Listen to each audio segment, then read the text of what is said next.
Hello everyone. आप सभी का स्वागत है आज की हमारी क्लास में। लास्ट क्लास में हमने जीओसी का लेक्चर 1 कंप्लीट किया था। ठीक है। इसमें हमने न्यूक्लियोफाइल के बारे में पढ़ा था और उसके बाद हमने यहाँ पे काइंड्स ऑफ न्यूक्लियोफाइल ये सब पढ़े थे। ठीक है। इसमें हमने sigma donor, pi donor, lone pair donor इसके बारे में हमने पढ़ा था। और लास्ट में हमने BH3 और BH4 नेगेटिव की कहानी भी सुनी थी। ठीक है। आज हम शुरुआत करते हैं अपने लेक्चर नंबर 2 की। Lecture number 2। ठीक है। इसमें हम पढ़ने वाले हैं एम्बिडेंट न्यूक्लियोफाइल। ठीक है। एम्बिडेंट न्यूक्लियोफाइल किसे कहते हैं? तो ऐसी स्पीसीज जिसके पास एक से ज्यादा डोनर एटम होते हैं उसको हम क्या कहते हैं? एम्बिडेंट न्यूक्लियोफाइल कहते हैं। यहाँ पे हमने लिखा भी है मोर देन वन डोनर। यहाँ पे एटम कर लो। ठीक है। ऐसी स्पीसीज जिसके पास एक से ज्यादा क्या होते हैं? डोनर एटम होते हैं, उनको हम एम्बिडेंट न्यूक्लियोफाइल कहते हैं। अब यहाँ पे देखो, यहाँ पे हमने एक एग्जांपल ले रखा है साइनाइड का। साइनाइड का एग्जांपल ले रखा है। यहाँ पे कार्बन के पास भी लोन पेयर है और नाइट्रोजन के पास भी लोन पेयर है। तो जब रिएक्शन होगी तो ये नाइट्रोजन भी अपने लोन पेयर डोनेट कर सकता है, ये कार्बन भी अपने लोन पेयर डोनेट कर सकता है। लेकिन उससे पहले हम यहाँ पे समझ लेते हैं कि ये नेगेटिव चार्ज यहाँ पे क्यों आ रखा है। तो कार्बन के वैलेंस इलेक्ट्रॉन कितने होते हैं? 4 होते हैं। और यहाँ पे काउंट करेंगे हम तो 1 2 3 4 5। यहाँ पे कितने हैं? 5। मतलब कि एक इलेक्ट्रॉन एक्स्ट्रा है, तो इसके पास एक इलेक्ट्रॉन आया होगा, इसीलिए यहाँ पे क्या आ रखा है? नेगेटिव चार्ज आ रखा है। ठीक है। अब इसको मैं आगे नहीं बताऊंगा कि यहाँ पे ऑक्सीजन पे नेगेटिव चार्ज क्यों आ रखा है, यहाँ पे ऑक्सीजन पे नेगेटिव चार्ज क्यों आ रखा है। तो रीजन मैंने आपको यहीं पे बता दिया है। ठीक है। अब देखो, कार्बन जब अपने लोन पेयर को डोनेट करेगा तो इसको हम बोलेंगे सी डोनर। ठीक है। जब नाइट्रोजन अपने इलेक्ट्रॉन को डोनेट करेगा तो इसको हम बोलेंगे एन डोनर। ठीक है। अब क्वेश्चन ये उठता है कि कब कार्बन अपने इलेक्ट्रॉन को डोनेट करेगा, कब नाइट्रोजन अपने इलेक्ट्रॉन को डोनेट करेगा, ये हमको कैसे पता चलेगा? ठीक है। तो ये चीज अभी तो हमको पता नहीं चलेगी। जब तक हम हार्ड एंड सॉफ्ट प्रिंसिपल को नहीं पढ़ लेते हैं तब तक हम ये नहीं बता सकते हैं कि कब नाइट्रोजन अपने इलेक्ट्रॉन को डोनेट करेगा, कब कार्बन अपने इलेक्ट्रॉन को डोनेट करेगा। ठीक है। जब हम हार्ड एंड सॉफ्ट प्रिंसिपल को पढ़ लेंगे उसके बाद हम ये खुद पे खुद सीख जाएंगे कि कब नाइट्रोजन अपने इलेक्ट्रॉन को डोनेट करेगा और कब कार्बन अपने इलेक्ट्रॉन को डोनेट करेगा। अभी आप ये समझो कि जो साइनाइड है, यहाँ पर कार्बन भी इलेक्ट्रॉन को डोनेट कर सकता है, यहाँ पे नाइट्रोजन भी इलेक्ट्रॉन को डोनेट कर सकता है। तो इसीलिए ये क्या है? एम्बिडेंट न्यूक्लियोफाइल है, क्योंकि यहाँ पे एक से ज्यादा ऐसी स्पीसीज है जो अपने इलेक्ट्रॉन को डोनेट कर सकता है। तो यहाँ पे एक तो कार्बन है और एक क्या है? नाइट्रोजन है। ठीक है। अब दूसरे वाले मॉलिक्यूल में देखो, यहाँ पे सल्फर के पास भी लोन पेयर है और यहाँ पे ऑक्सीजन के पास भी लोन पेयर है। अगर ऑक्सीजन अपने लोन पेयर को डोनेट करेगा तो उसको हम बोलेंगे ओ डोनर। और अगर सल्फर अपने इलेक्ट्रॉन को डोनेट करेगा तो इसको हम बोलेंगे एस डोनर। ठीक है। तो ये भी हमारा क्या हो जाता है? एम्बिडेंट न्यूक्लियोफाइल हो जाता है, क्योंकि यहाँ पे दो दो एटम है जो अपने इलेक्ट्रॉन को क्या कर सकते हैं? डोनेट कर सकते हैं। ठीक है। अब इस वाले कंपाउंड में देखो, यहाँ पे ऑक्सीजन अपने इलेक्ट्रॉन को डोनेट कर सकता है, तो इसको हम बोलेंगे ओ डोनर।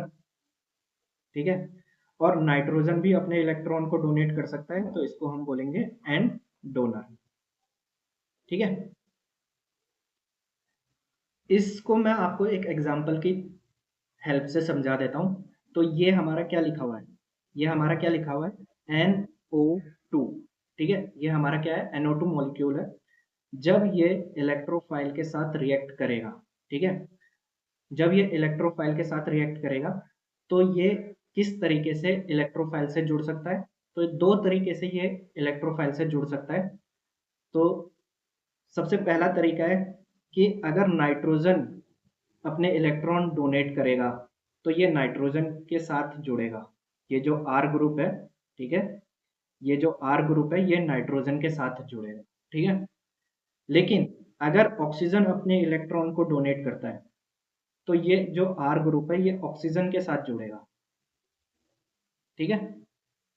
तो यहाँ पे देखो, इसमें नाइट्रोजन ने क्या करा है, अपने इलेक्ट्रॉन को डोनेट करा है, और इसमें ऑक्सीजन ने अपने इलेक्ट्रॉन को डोनेट करा है। ठीक है, कब नाइट्रोजन करेगा और कब ऑक्सीजन करेगा, ये हम जब हार्ड एंड सॉफ्ट प्रिंसिपल को पढ़ लेंगे तभी हमें पता चलेगा, उससे पहले हम नहीं बता सकते हैं। ठीक है, तो ये आप अभी ये समझो कि ये नाइट्रोजन की साइड से भी जुड़ सकता है, ये ऑक्सीजन की साइड से भी जुड़ सकता है, इसीलिए इसको हम क्या बोलते हैं, एम्बिडेंट न्यूक्लियोफाइल इसको हम कहते हैं। ठीक है, अब इस वाले मॉलिक्यूल को देखो, यहाँ पे इसकी रिएक्शन हमने बेस के साथ कर रखी है, और बेस का काम क्या होता है, ये प्रोटॉन को एब्स्ट्रैक्ट कर लेता है। ठीक है, अब देखो इस वाले कंपाउंड में प्रोटॉन कहाँ कहाँ पर है। ठीक है, तो मैं ब्लैक पेन से बता देता हूँ कि यहाँ पे जो कार्बन है इसके पास क्या है, 2 हाइड्रोजन होंगे।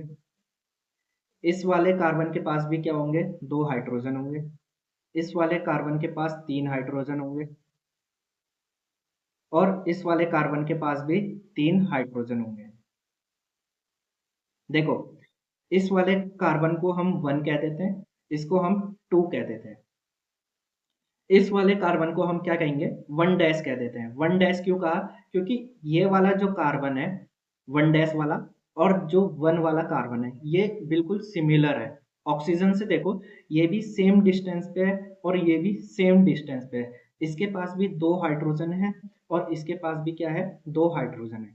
इसी तरीके से अगर ये कार्बन नंबर 2 है तो इसको हम क्या कह देते हैं, 2 डैश कह देते हैं। ठीक है, 1 और 1 डैश में कोई फर्क नहीं है, 2 और 2 डैश में कोई भी फर्क नहीं है। अब बात करते हैं कि हमारा जो प्रोटॉन निकलेगा, ठीक है, बेस का काम क्या है, प्रोटॉन को निकालना। तो प्रोटॉन कहाँ से निकलेगा, 1 से निकलेगा या फिर 2 से निकलेगा, या फिर हम कह सकते हैं 1 डैश से निकलेगा या फिर 2 डैश से निकलेगा। ठीक है, तो मैं आपको बता देता हूँ कि ये जो प्रोटॉन है ये हमारा 1 डैश से निकले या फिर 1 से निकले, एक ही बात है। ठीक है, तो हम यहाँ से एक काम करते हैं कि 1 डैश से क्या करते हैं, H प्लस को निकाल देते हैं। मैं इरेज कर देता हूँ, एक हाइड्रोजन को मैंने इरेज कर दिया है। ठीक है, और जब H प्लस निकलेगा तो वो अपने लोन पेयर को इस कार्बन पे छोड़ देगा। ठीक है, ये लोन पेयर ऑक्सीजन के साथ रेजोनेंस दिखा रहे हैं। यहाँ पे देखो, ये ऑक्सीजन की क्या के साथ रेजोनेंस दिखा रहे हैं, तो इसीलिए यहाँ से क्या निकला है, H प्लस निकला है। ठीक है, क्योंकि ये जो लोन पेयर है ये यहाँ पे स्टेबल है। लेकिन अगर 2 डैश से निकलता और यहाँ पे लोन पेयर बनता 2 डैश पे, तो वो रेजोनेंस में पार्टिसिपेट नहीं कर पाता, इसीलिए जो बेस है वो 2 डैश या फिर 2 से H प्लस को नहीं निकालेगा। बेस H प्लस कहाँ से निकालेगा, या तो 1 डैश से निकालेगा या फिर 1 से निकालेगा, और 1 और 1 डैश एक ही बात है। ठीक है, ये दोनों कोई अलग नहीं है, एक ही बात है। तो हमने ये मान लिया कि 1 डैश से इसने क्या करा है, H प्लस को निकाला है, और यहाँ पे H प्लस ने अपने 2 इलेक्ट्रॉन यहीं पे छोड़ दिए हैं, और ये जो इलेक्ट्रॉन है ये ऑक्सीजन के साथ क्या कर रहे हैं, रेजोनेंस कर रहे हैं। तो अब जो स्ट्रक्चर है वो कुछ इस तरीके का बन जाएगा। ठीक है, लोन पेयर यहाँ पे आ जाएंगे। ठीक है, ये जो लोन पेयर है जब ये यहाँ पे शिफ्ट होंगे तो यहाँ पे क्या आ जाएगा, डबल बॉन्ड आ जाएगा। तो हमने यहाँ पे क्या दिखा रखा है, यहाँ पे हमने डबल बॉन्ड दिखा रखा है। और ये जो ऑक्सीजन का बॉन्ड है, ठीक है, ये जो ऑक्सीजन का पाई बॉन्ड है, इसके इलेक्ट्रॉन ऑक्सीजन पे शिफ्ट हो जाएंगे। तो पाई बॉन्ड के इलेक्ट्रॉन कहाँ पे, ऑक्सीजन पे शिफ्ट हो गए, तो ऑक्सीजन पे क्या आ जाएगा, नेगेटिव चार्ज हो जाएगा। ठीक है, अब देखो कि ये जो कंपाउंड है ये अगर इस वाली पोजीशन से इलेक्ट्रॉन को डोनेट कर रहा है, ठीक है, तो ये वाली जो पोजीशन है यहाँ पे कार्बन पे इलेक्ट्रॉन है, तो इसको हम बोलेंगे सी डोनर। ठीक है, दूसरे पेन से हम यूज कर लेते हैं, मेरे ख्याल से ये पेन सही रहेगा। अगर यहाँ से इलेक्ट्रॉन डोनेट हो रहे हैं तो इसको हम बोलेंगे सी डोनर। ठीक है, इसको हम बोलेंगे सी डोनर।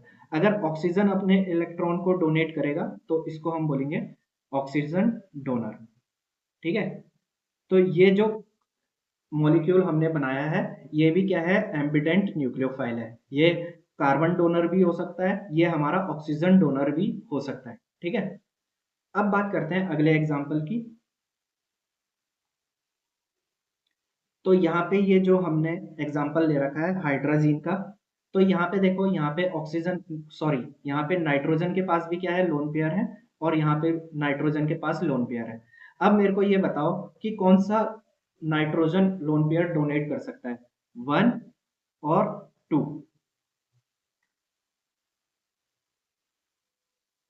तो ठीक है, सभी ने सही बताया है कि यहाँ पे दोनों नाइट्रोजन सेम है, तो कोई सा भी नाइट्रोजन क्या कर सकता है, लोन पेयर को डोनेट कर सकता है, दोनों एक ही बात है। अगर ये वाला भी लोन पेयर को डोनेट करता है, नाइट्रोजन नंबर 1 लोन पेयर को डोनेट करता है, तब भी सेम कंपाउंड बनेगा, सॉरी सेम प्रोडक्ट बनेगा। और अगर हमारा नाइट्रोजन नंबर 2 अपने इलेक्ट्रॉन को डोनेट करता है, तब भी हमारा सेम प्रोडक्ट बनेगा। ठीक है, तो दोनों कंडीशन में हमारा सेम प्रोडक्ट हमें मिलेगा, इसीलिए ये जो है, ये कंपाउंड हमारा एम्बिडेंट न्यूक्लियोफाइल नहीं है। तो इसको हम लिख देते हैं, ये हमारा क्या है, non ambient, non ambient nucleophile. ठीक है, ये हमारा क्या है, नॉन एम्बिडेंट न्यूक्लियोफाइल। ये नॉन एम्बिडेंट न्यूक्लियोफाइल क्यों है, क्योंकि यहाँ पे जो डोनर स्पीसीज है वो अलग नहीं है, वो दोनों में क्या है, दोनों में नाइट्रोजन है। ठीक है, अलग स्पीसीज नहीं है, अलग एटम नहीं है। ठीक है, इसीलिए ये क्या है हमारा नॉन एम्बिडेंट न्यूक्लियोफाइल। तो मेरे ख्याल से आपको स्लाइड नंबर 9 समझ में आ गई होगी। और अगर आपको कोई भी डाउट होता है इस स्लाइड में, तो आप हमें कमेंट कर सकते हो। सबसे पहले आपको स्लाइड नंबर लिखना है और उसके बाद अपना आप क्वेश्चन पूछ के हमें कमेंट कर सकते हो। ठीक है, अब बात करते हैं इस वाले कंपाउंड की। इस वाले कंपाउंड का अगर हम रेजोनेटिंग स्ट्रक्चर बनाते हैं, ठीक है, ये जो नेगेटिव चार्ज है ये यहाँ पर शिफ्ट होगा, और ये जो पाई बॉन्ड है ये सल्फर पे शिफ्ट हो जाएगा। ठीक है, तो जो अब कंपाउंड है वो कुछ इस तरीके का बन जाएगा। यहाँ पे डबल बॉन्ड आ जाएगा और सल्फर पे नेगेटिव चार्ज आ जाएगा, और यहाँ पे क्या है हमारा मिथाइल ग्रुप। ठीक है, तो ये भी देखो, ये सल्फर यहाँ से अपने इलेक्ट्रॉन को डोनेट कर सकता है। ठीक है, और यहाँ पे ये वाला सल्फर अपने इलेक्ट्रॉन को डोनेट कर सकता है, लेकिन दोनों में कोई फर्क नहीं है, दोनों में सल्फर क्या कर रहा है, अपने इलेक्ट्रॉन को डोनेट कर रहा है। तो ये भी हमारा क्या हो जाएगा, ये भी हमारा हो जाएगा नॉन एम्बिडेंट न्यूक्लियोफाइल। ये भी हमारा क्या हो जाएगा, नॉन एम्बिडेंट न्यूक्लियोफाइल। ठीक है, अच्छा नीचे वाले एग्जाम्पल में आओ। इसमें देखो, यहाँ पे जो है फॉस्फोरस, इसके पास लोन पेयर है, और यहाँ पे ऑक्सीजन के पास भी क्या है, लोन पेयर है। अगर ऑक्सीजन अपने लोन पेयर को डोनेट करेगा तो ओ डोनर, ओ डोनर। ठीक है, अगर सल्फर अपने इलेक्ट्रॉन को डोनेट करेगा, वो सॉरी फॉस्फोरस अपने इलेक्ट्रॉन को डोनेट करेगा, तो हम बोलेंगे पी डोनर। ठीक है, लेकिन यहाँ पे देखो, अगर हम बात करते हैं इलेक्ट्रोनेगेटिविटी की, तो इलेक्ट्रोनेगेटिविटी फॉस्फोरस की क्या होती है, कम होती है, ऑक्सीजन की, ऑक्सीजन से कम होती है। ठीक है, तो फॉस्फोरस की इलेक्ट्रोनेगेटिविटी ऑक्सीजन से कम होती है, इसीलिए यहाँ पे सबसे ज्यादा जो इलेक्ट्रॉन को, सॉरी लोन पेयर को जो डोनेट करेगा, वो कौन सा होगा, फॉस्फोरस डोनर। ठीक है, पी डोनर। अच्छा, इसमें एक और चीज है, इसमें एक और चीज है, हमको ये पता है कि जो पी होता है, ठीक है, फॉस्फोरस होता है, इसके पास वेकेंट डी ऑर्बिटल भी होता है। ठीक है, इसके पास क्या होता है, वेकेंट डी ऑर्बिटल भी होता है। तो मान लेते हैं यहाँ पे इसके पास क्या है, वेकेंट डी ऑर्बिटल है। ठीक है,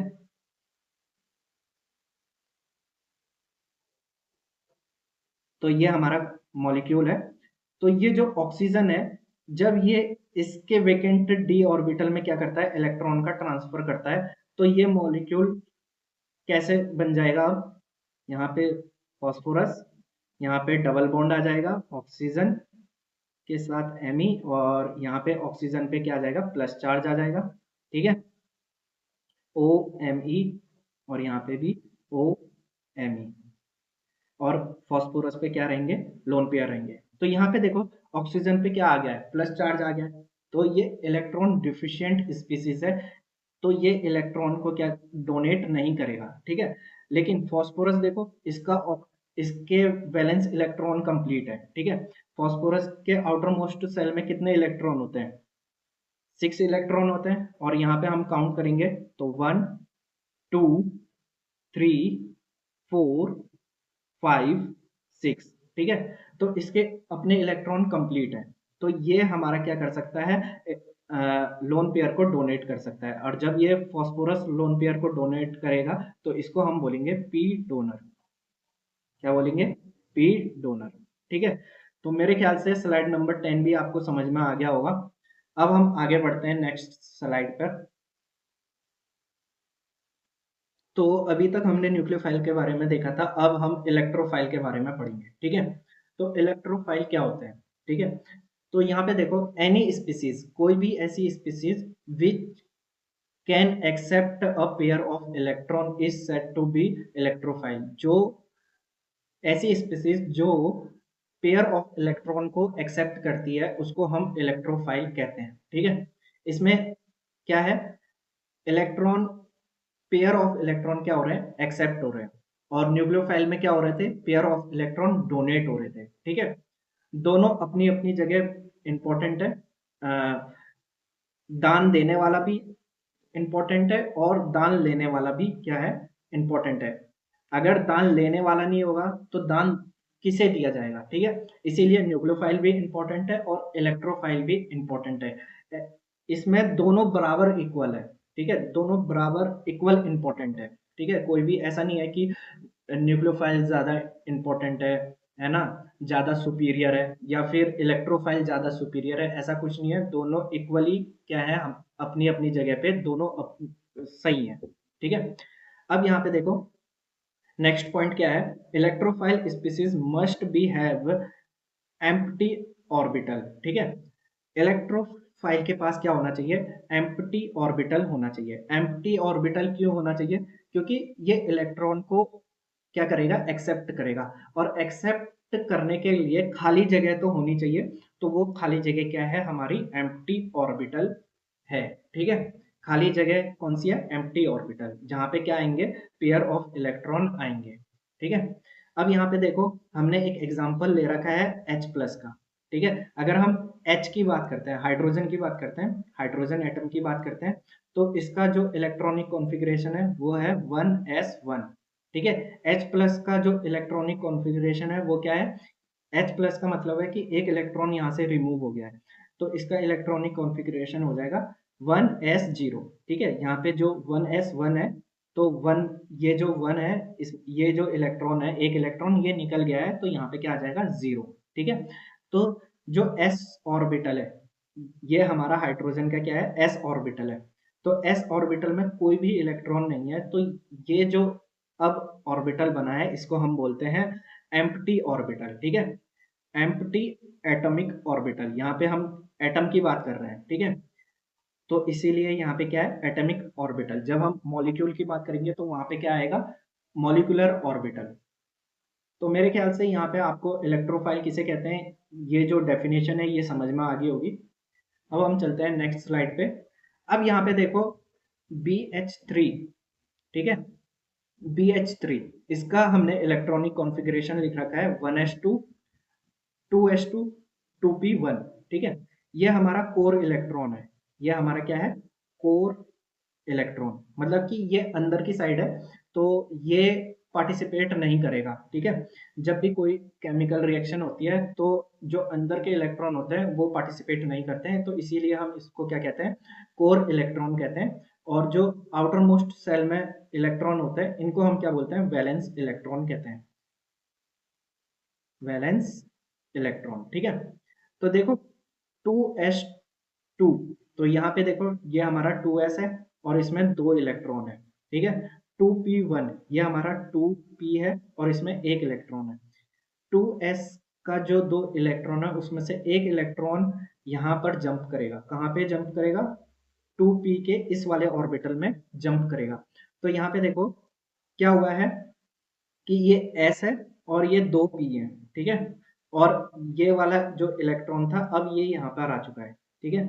तो ये एक हाइब्रिड ऑर्बिटल बना लेते हैं, इसको हम बोलते हैं sp2। s और p कितने हैं, यहाँ पे 2p हैं, ठीक है, यहाँ पे कितने हैं, 2p है, तो sp2। लेकिन ये जो वाला ऑर्बिटल है ये हाइब्रिडाइजेशन में नहीं आया है, तो ये प्योर p ऑर्बिटल है, इसको हम क्या बोलेंगे, प्योर p ऑर्बिटल। ये वाला जो है हमारा प्योर p ऑर्बिटल है, ठीक है।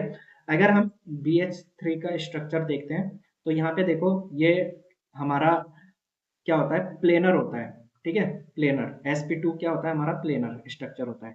तो ये देखो, सबसे पहले हमने एक प्लेन में sp2 हाइब्रिडाइजेशन को दिखाया है, ठीक है, और यहाँ पे ये हाइड्रोजन के 1s ऑर्बिटल इससे ओवरलैप कर गए हैं, ये 3 हाइड्रोजन आ गए हैं, ठीक है। लेकिन ये जो ब्लैक से दिखा रखा है ये हमारा क्या है, प्योर p ऑर्बिटल है, और ये प्योर p ऑर्बिटल में कोई भी इलेक्ट्रॉन नहीं है, तो ये हमारा क्या है, वेकेंट ऑर्बिटल है। तो यहाँ पे हमने लिखा हुआ है एम्प्टी p ऑर्बिटल, ठीक है, ये जो है एम्प्टी p ऑर्बिटल है। तो BH3 में जब भी इलेक्ट्रॉन आएंगे, ठीक है, जब ये इलेक्ट्रॉन को एक्सेप्ट करेगा तो कहाँ पर एक्सेप्ट करने वाला है, ये प्योर p ऑर्बिटल में इलेक्ट्रॉन को क्या करने वाला है, एक्सेप्ट करने वाला है, ठीक है। इसी तरीके से जो और इलेक्ट्रोफाइल के एग्जांपल है वो क्या क्या है, BH3, AlCl3, SnCl3 and TiCl3। तो ये सब आप इनके लुईस डॉट स्ट्रक्चर बना के आप इनमें देख सकते हो कि आपको इनमें वेकेंट ऑर्बिटल देखने को मिलेगा। तो ये बात होगी हमारी स्लाइड नंबर 12 की, ठीक है। अब हम चलते हैं नेक्स्ट स्लाइड पे। अब हम बात करते हैं एथीन मॉलिक्यूल की, ठीक है, एथीन मॉलिक्यूल की। ये बहुत ही अच्छा एग्जांपल है। अगर हम एथीन का हकल मॉलिक्यूलर ऑर्बिटल डायग्राम देखते हैं तो हम उसको इस तरीके से बना सकते हैं, ठीक है। यहाँ पे ये एनर्जी का ऑर्डर है, तो सबसे नीचे सिग्मा, फिर उसके बाद पाई, यहाँ पे पाई स्टार, और उसके बाद सिग्मा स्टार। तो यहाँ पे देखो, एथीन मॉलिक्यूल में एक तो सिग्मा बॉन्ड है और एक पाई बॉन्ड है, तो हमने यहाँ पे सिग्मा बना रखा है, यहाँ पे हमने पाई बना रखा है, और इनके एंटी ऑर्बिटल भी होंगे, इसीलिए यहाँ पे पाई स्टार बना रखा है और यहाँ पे सिग्मा स्टार बना रखा है। अब देखो, यहाँ पे जो सिग्मा बॉन्ड है उसमें 2 इलेक्ट्रॉन है, यहाँ पे पाई बॉन्ड है इसमें 2 इलेक्ट्रॉन है, तो टोटल कितने इलेक्ट्रॉन हो गए, 4 इलेक्ट्रॉन। तो यहाँ पे हम 4 इलेक्ट्रॉन को फिल कर देते हैं, 1 2 3 4, ठीक है। तो जहां पे इलेक्ट्रॉन फील्ड है उसको हम बोलते हैं occupied molecular orbital, occupied molecular orbital. Sigma वाला भी ऑक्यूपाइड मॉलिक्यूलर ऑर्बिटल है, पाई वाला भी ऑक्यूपाइड मॉलिक्यूलर ऑर्बिटल है। लेकिन सबसे हाईएस्ट एनर्जी पे कौन है, तो हाईएस्ट एनर्जी पे सिग्मा और पाई में देखो, क्योंकि यही दोनों क्या है, ऑक्यूपाइड है, भरे हुए कौन कौन से, सिग्मा और पाई। हाईएस्ट एनर्जी पे कौन सा है, पाई वाला है, ठीक है। तो इसी को हम बोल देते हैं हाईएस्ट ऑक्यूपाइड मॉलिक्यूलर ऑर्बिटल, ठीक है। अब बात करते हैं अनऑक्यूपाइड मॉलिक्यूलर ऑर्बिटल। अनऑक्यूपाइड जिसमें इलेक्ट्रॉन नहीं है, तो इलेक्ट्रॉन कहाँ नहीं है, पाई स्टार में इलेक्ट्रॉन नहीं है और सिग्मा स्टार में इलेक्ट्रॉन नहीं है, तो इन दोनों को हम बोलेंगे अनऑक्यूपाइड मॉलिक्यूलर ऑर्बिटल। लेकिन एनर्जी सबसे कम किसकी है, सबसे कम है पाई स्टार की, तो इसको हम बोल देंगे लोवेस्ट अनऑक्यूपाइड मॉलिक्यूलर ऑर्बिटल।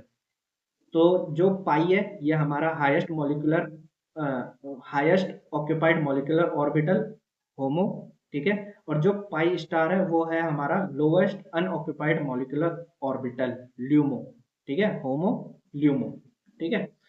अब देखो कि यहाँ पे अगर हम, यहाँ पे हमने लिखा हुआ है नो एम्प्टी एटॉमिक ऑर्बिटल। अगर हम कार्बन की बात करते हैं तो कार्बन के पास यहाँ पे कोई भी एटॉमिक ऑर्बिटल नहीं है, ठीक है, कोई भी एटॉमिक ऑर्बिटल नहीं है। कार्बन की 4 वैलेंसी होती है और यहाँ पे कार्बन ने अपनी 4 वैलेंसी पूरी कर रखी है, 2 हाइड्रोजन के साथ और 2 यहाँ पे अपने बॉन्ड बनाकर। इसी तरीके से इस वाले कार्बन ने भी अपनी 4 वैलेंसी कंप्लीट कर रखी है, 2 बॉन्ड बनाकर 2 हाइड्रोजन के साथ, ठीक है। तो एटॉमिक ऑर्बिटल तो नहीं है, कोई भी खाली एटॉमिक ऑर्बिटल नहीं है। लेकिन जो हम यहाँ पे बात कर रहे हैं, ये जो हम बात कर रहे हैं, यहाँ पे हमें खाली ऑर्बिटल देखने को मिल रहा है। ये बात कर रहे हैं हम किसकी, हक्कल मॉलिक्यूलर ऑर्बिटल की। यहाँ पे जो बात हो रही है, यहाँ पे एटॉमिक ऑर्बिटल की बात हो रही है, यहाँ पे मॉलिक्यूलर ऑर्बिटल की बात हो रही है, ठीक है। ये हमारा एक मॉलिक्यूल है, तो मॉलिक्यूल ऑर्बिटल में क्या है, हमारे पास एम्प्टी ऑर्बिटल है। ठीक है, तो मेरे मेरे ख्याल से आपको ये समझ में आ गया होगा कि मैं यहाँ पे क्या कहना चाह रहा हूँ और यहाँ पे क्या कहना चाह रहा हूँ। अगर हम एटॉमिक ऑर्बिटल की बात कर रहे हैं तो कोई भी खाली ऑर्बिटल नहीं है, लेकिन मॉलिक्यूलर ऑर्बिटल की बात करेंगे तो यहाँ पे खाली ऑर्बिटल हमें देखने को मिलेगा। अब बात करते हैं कि अगर कोई भी स्पीशीज इसको इलेक्ट्रॉन देगा तो ये कहाँ पे एक्सेप्ट करेगा इलेक्ट्रॉन को, जहाँ पे खाली जगह होगी। और खाली जगह कहाँ कहाँ पर है, एक तो सिग्मा स्टार में खाली जगह है, यहाँ पे खाली जगह है, और एक पाई स्टार में खाली जगह है। तो जो इलेक्ट्रॉन ये एक्सेप्ट करेगा, तो जिसकी एनर्जी सबसे कम होगी वहां पे ये इलेक्ट्रॉन को क्या करेगा, एक्सेप्ट करेगा। ठीक है, तो ये पाई स्टार में, ल्यूमो में क्या करेगा, अपना इलेक्ट्रॉन को एक्सेप्ट करेगा। अगर मैं आपसे पूछूंगा कि जो एथीन मॉलिक्यूल है वो किस ऑर्बिटल में इलेक्ट्रॉन को एक्सेप्ट करेगा, तो आपका जवाब होगा पाई स्टार। ठीक है, और अगर मैं पूछूंगा कि ये कहाँ से इलेक्ट्रॉन को देगा, ठीक है, तो आपका आंसर होगा पाई से, क्योंकि यहाँ पे इलेक्ट्रॉन है तो ये यहाँ से इलेक्ट्रॉन को दे सकता है। तो आपको यहाँ पे एक चीज समझ में आ जानी चाहिए, जो हमारा एथीन मॉलिक्यूल है, ठीक है, CH2 डबल बॉन्ड CH2, ठीक है, ये हमारा न्यूक्लियोफाइल भी हो सकता है, ये हमारा इलेक्ट्रोफाइल भी हो सकता है। ठीक है, ये हमारा न्यूक्लियोफाइल भी हो सकता है। अगर ये पाई से इलेक्ट्रॉन को डोनेट कर रहा है, तो जब इलेक्ट्रॉन डोनेट करेगा तो न्यूक्लियोफाइल की तरह काम करेगा। लेकिन अगर ये पाई स्टार में क्या कर रहा है, इलेक्ट्रॉन को एक्सेप्ट कर रहा है, तो ये इलेक्ट्रोफाइल की तरह काम करेगा। ये दोनों तरीके से काम कर सकता है। कब किस तरीके से काम करेगा, ये हम जब केमिस्ट्री में जैसे जैसे आगे बढ़ेंगे वैसे वैसे हमें ये पता चलता रहेगा। ठीक है, अब बात करते हैं यहाँ पे एल्डिहाइड की। तो यहाँ पे देखो एल्डिहाइड, यहाँ पे आपको सिग्मा बॉन्ड देखने को मिल रहा है, पाई बॉन्ड देखने को मिल रहा है, और यहाँ पे लोन पेयर मतलब कि नॉन बॉन्डिंग इलेक्ट्रॉन भी आपको देखने को मिल रहे हैं। ठीक है, तो इसका अगर हम कल मॉलिक्यूलर ऑर्बिटल डायग्राम बनाते हैं तो किस तरीके से बना सकते हैं, सबसे नीचे आ जाएगा हमारा सिग्मा, उसके बाद आ जाएगा पाई बॉन्ड, फिर आ जाएगा नॉन बॉन्डिंग। नॉन बॉन्डिंग यहाँ पे कितने हैं, एक तो ये वाला है और एक ये वाला है, दो नॉन बॉन्डिंग है, इसीलिए हमने यहाँ पे दो नॉन बॉन्डिंग बना रखे हैं। ठीक है, फिर एक सिग्मा स्टार हो जाएगा और एक हमारे पास क्या आ जाएगा, सॉरी, एक हमारे पास पाई स्टार और एक हमारे पास सिग्मा स्टार हो जाएगा। अब यहाँ पे इलेक्ट्रॉन को काउंट करो, तो सिग्मा में दो इलेक्ट्रॉन, ठीक है, पाई में दो इलेक्ट्रॉन और नॉन बॉन्डिंग में चार इलेक्ट्रॉन। ठीक है, तो 1 2 3 4 5 6 7 8, 8 इलेक्ट्रॉन हमें क्या करने हैं, फिल करने हैं। तो 1 2 3 4 5 6 7 8, तो यहाँ पे हमने 8 इलेक्ट्रॉन फिल कर दिए। अब देखो कि ये जब इलेक्ट्रॉन को एक्सेप्ट करेगा, तो एक्सेप्ट कहाँ पे करेगा, जहाँ पे खाली जगह है। तो खाली जगह आपको यहाँ पे देखने को मिल रही है पाई स्टार में। ठीक है, तो ये पाई स्टार में क्या करेगा, इलेक्ट्रॉन को एक्सेप्ट करेगा। लेकिन जब ये इलेक्ट्रॉन को डोनेट करेगा, ठीक है, जब ये इलेक्ट्रॉन को डोनेट करेगा तो कहाँ से डोनेट करेगा, जहाँ पे इलेक्ट्रॉन आपको दिख रहे हैं, ठीक है, जहाँ पे इलेक्ट्रॉन है वहीं से वो डोनेट करेगा। तो नॉन बॉन्डिंग में आपको इलेक्ट्रॉन देखने को मिल रहे हैं। ठीक है, और कल भी मैंने आपको बताया था कि सबसे पहले वो नॉन बॉन्डिंग से इलेक्ट्रॉन डोनेट करेगा, फिर उसके बाद पाई बॉन्ड से इलेक्ट्रॉन को डोनेट करेगा, और उसके बाद सिग्मा बॉन्ड से इलेक्ट्रॉन को डोनेट करेगा। तो यहाँ पे भी आपको समझ में आ गया होगा कि नॉन बॉन्डिंग से इलेक्ट्रॉन डोनेट क्यों हो रहा है। ठीक है, जिसकी एनर्जी ज्यादा होगी और जहाँ पे इलेक्ट्रॉन फिल होंगे, ठीक है, एनर्जी किसकी ज्यादा है, नॉन बॉन्डिंग की, और यहाँ पे इलेक्ट्रॉन भी है। ठीक है, इलेक्ट्रॉन कहाँ कहाँ पे है, एक तो सिग्मा में है, एक पाई में है और नॉन बॉन्डिंग में है। तो इन तीनों में सबसे ज्यादा एनर्जी किसकी है, नॉन बॉन्डिंग की। तो नॉन बॉन्डिंग से क्या करेगा, इलेक्ट्रॉन को डोनेट करेगा। अगर बात करते हैं कि एक्सेप्ट कहाँ पे करेगा, तो जहाँ पे खाली जगह है, खाली जगह आपको सिग्मा स्टार में दिख रही है और पाई स्टार में दिख रही है। लेकिन एक्सेप्ट कहाँ पे करेगा, जिसकी एनर्जी कम होगी। तो पाई स्टार की एनर्जी कम है तो यहाँ पे इलेक्ट्रॉन को क्या करेगा, एक्सेप्ट करेगा। इसीलिए हम क्या कह सकते हैं, जो हमारा एल्डिहाइड है ये न्यूक्लियोफाइल की तरह भी काम कर सकता है। ठीक है, जो हमारा एल्डिहाइड है ये न्यूक्लियोफाइल की तरह भी काम कर सकता है, ये हमारा इलेक्ट्रोफाइल की तरह भी काम कर सकता है। ठीक है, दोनों तरीके से ये काम कर सकता है।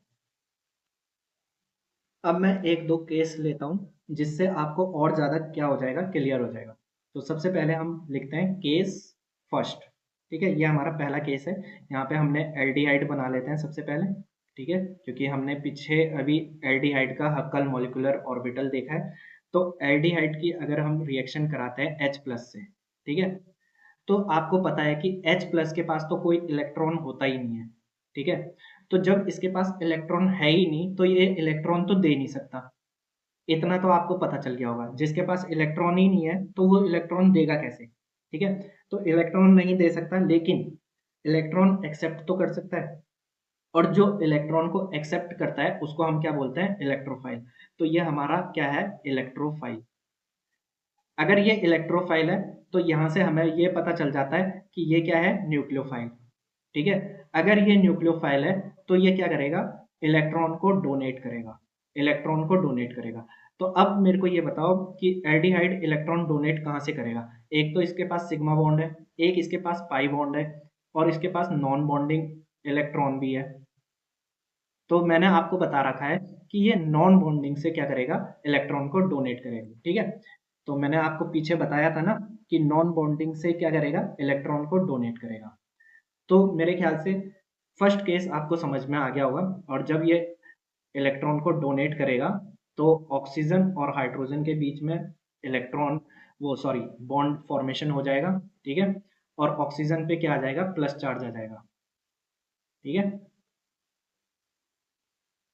प्लस चार्ज क्यों आया है, क्योंकि यहाँ पे इलेक्ट्रो वो सॉरी ऑक्सीजन के वैलेंस इलेक्ट्रॉन को काउंट करो, 6 होने चाहिए, और यहाँ पे कितने हो रहे हैं, 1 2 3 4 5।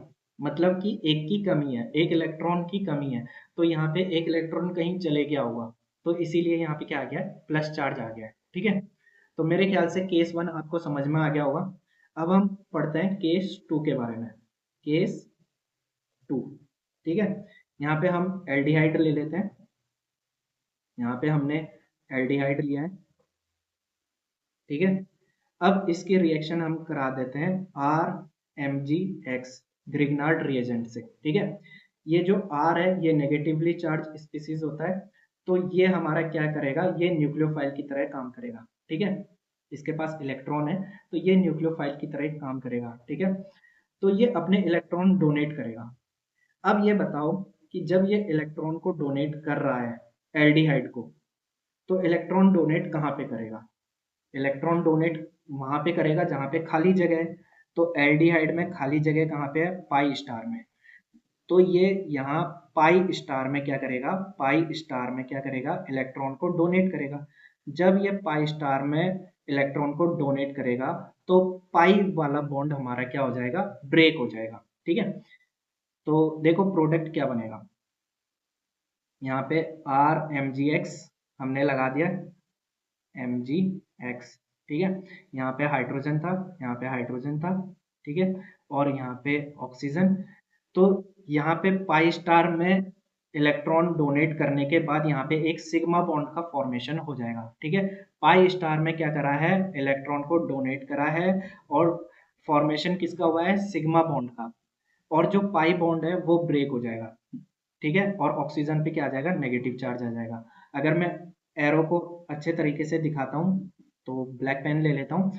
ये जो है नेगेटिव चार्ज, ठीक है, ये जो लोन पेयर है ये हमारा पाई स्टार में डोनेट होगा, और यहाँ से पाई बॉन्ड ब्रेक होके ऑक्सीजन पे क्या आ जाएगा, नेगेटिव चार्ज आ जाएगा। तो मेरे ख्याल से ये आपको समझ में आ गया होगा। तो जब पाई स्टार में इलेक्ट्रॉन डोनेट होंगे तो पाई बॉन्ड क्या हो जाएगा, पाई बॉन्ड ब्रेक हो जाएगा। ठीक है, अगर इलेक्ट्रॉन सिग्मा स्टार में डोनेट होंगे तो हमारा सिग्मा बॉन्ड क्या हो जाएगा, सिग्मा बॉन्ड ब्रेक हो जाएगा।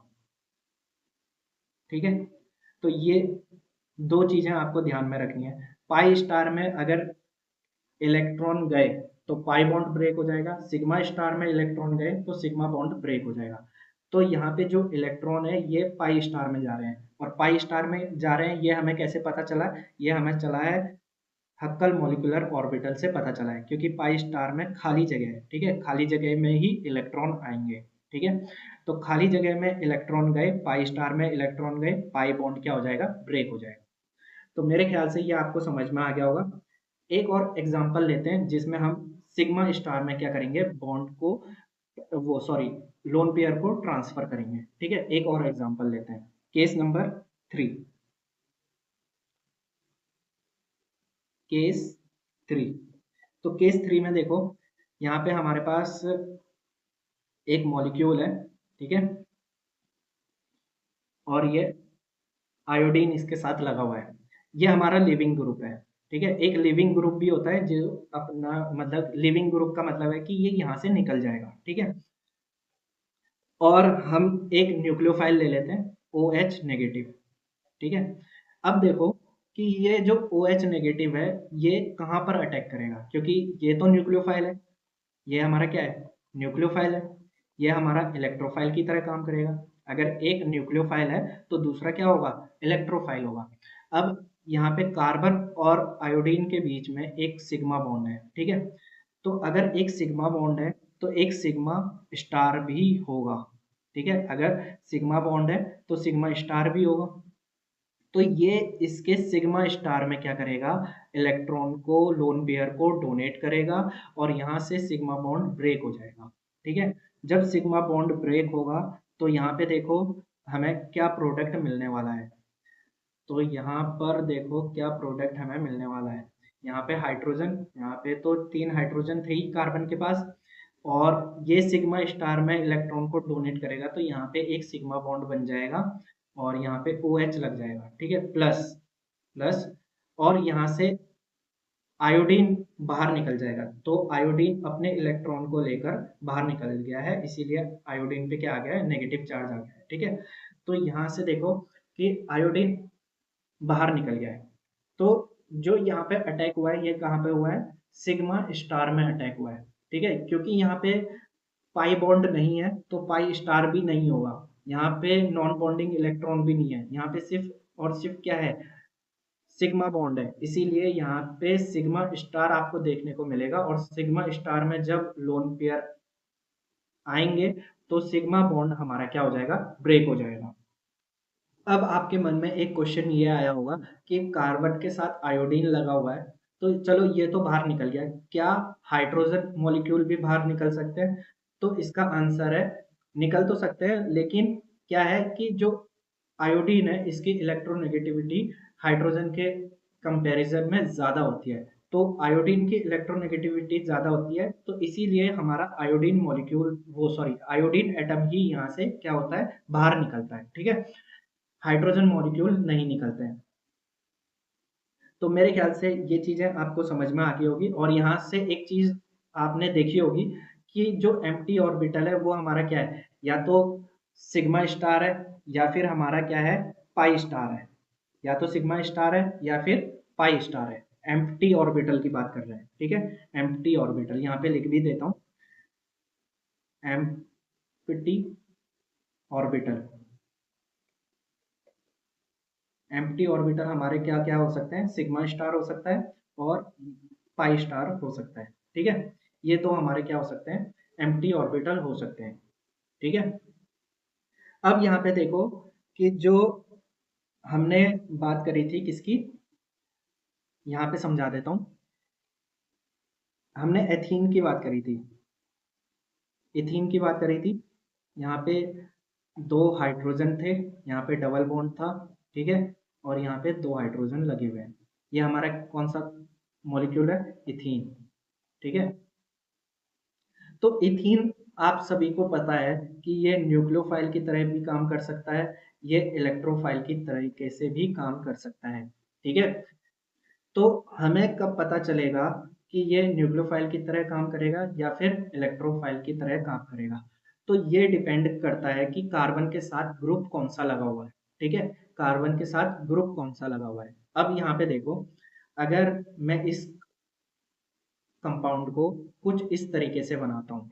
ठीक है, यहाँ पे मैंने इलेक्ट्रॉन डोनेटिंग ग्रुप लगा रखा है, यहाँ पे भी मैंने इलेक्ट्रॉन डोनेटिंग, यहाँ पे भी मैंने क्या लगा रखा है, इलेक्ट्रॉन डोनेटिंग ग्रुप लगा रखा है, और यहाँ पे भी इलेक्ट्रॉन डोनेटिंग ग्रुप, यहाँ पे भी इलेक्ट्रॉन डोनेटिंग ग्रुप। ठीक है, और एक और कंपाउंड है जहाँ पे मैंने कार्बन के साथ क्या लगा रखा है, इलेक्ट्रॉन विड्रॉइंग ग्रुप। ठीक है, इलेक्ट्रॉन विड्रॉइंग ग्रुप। ऐसा जरूरी नहीं है कि 4 ही इलेक्ट्रॉन विड्रॉइंग ग्रुप लगाने हैं, आप कितने भी लगा सकते हो, सॉरी मतलब 4 से कम भी लगा सकते हो। मैंने यहाँ पे चारों हाइड्रोजन को हटा के क्या कर रखा है, इलेक्ट्रॉन डोनेटिंग ग्रुप लगा रखे हैं, और यहाँ पे चारों हाइड्रोजन को हटा के क्या कर रखा है, इलेक्ट्रॉन विड्रॉइंग ग्रुप लगा रखा है। आप किसी एक को हटा के भी एक ही लगा सकते हो, जरूरी नहीं है कि आप 4 लगाओ। ठीक है, किसी एक को भी लगा सकते हो, बाकी हाइड्रोजन रख सकते हो।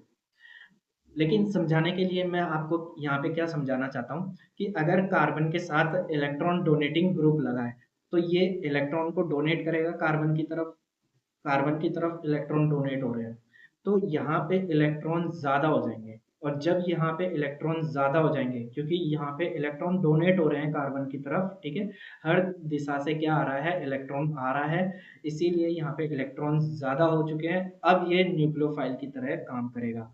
ठीक है, जब इलेक्ट्रॉन ज़्यादा हो जाते हैं तो न्यूक्लियोफाइल की तरह काम करता है। ठीक है, अब यहाँ पे देखो इलेक्ट्रॉन विड्रॉइंग ग्रुप है, ये इलेक्ट्रॉन को अपनी तरफ खींच रहे हैं, ये अपनी तरफ यहाँ से इलेक्ट्रॉन को खींच रहे हैं, तो यहाँ से इलेक्ट्रॉन इधर भी जा रहा है, इधर भी जा रहा है, हर दिशा में इलेक्ट्रॉन जा रहा है, तो यहाँ पे इलेक्ट्रॉन की कमी हो गई है। और जब इलेक्ट्रॉन की कमी हो जाएगी तो इलेक्ट्रॉन को डोनेट नहीं कर पाएगा, इसीलिए ये इलेक्ट्रॉन यहाँ पे ये जो एथीन मॉलिक्यूल है, ये इलेक्ट्रोफाइल की तरह काम करेगा। किसकी तरह काम करेगा, इलेक्ट्रोफाइल की तरह काम करेगा। और यहाँ पे न्यूक्लियोफाइल की तरह काम करेगा, यहाँ पे इलेक्ट्रोफाइल की तरह काम करेगा। तो मेरे ख्याल से ये सब आपको समझ में आ गया होगा, आज की क्लास जितनी भी हमने पढ़ी है। तो अगर आपको कोई भी डाउट होता है तो आप स्लाइड नंबर लिख सकते हो, उसके बाद अपना क्वेश्चन टाइप करके हमें भेज सकते हो, हम जितना जल्दी होगा आप सभी को रिप्लाई करेंगे। और आज की वीडियो में इतना ही हम रखते हैं। Thank you.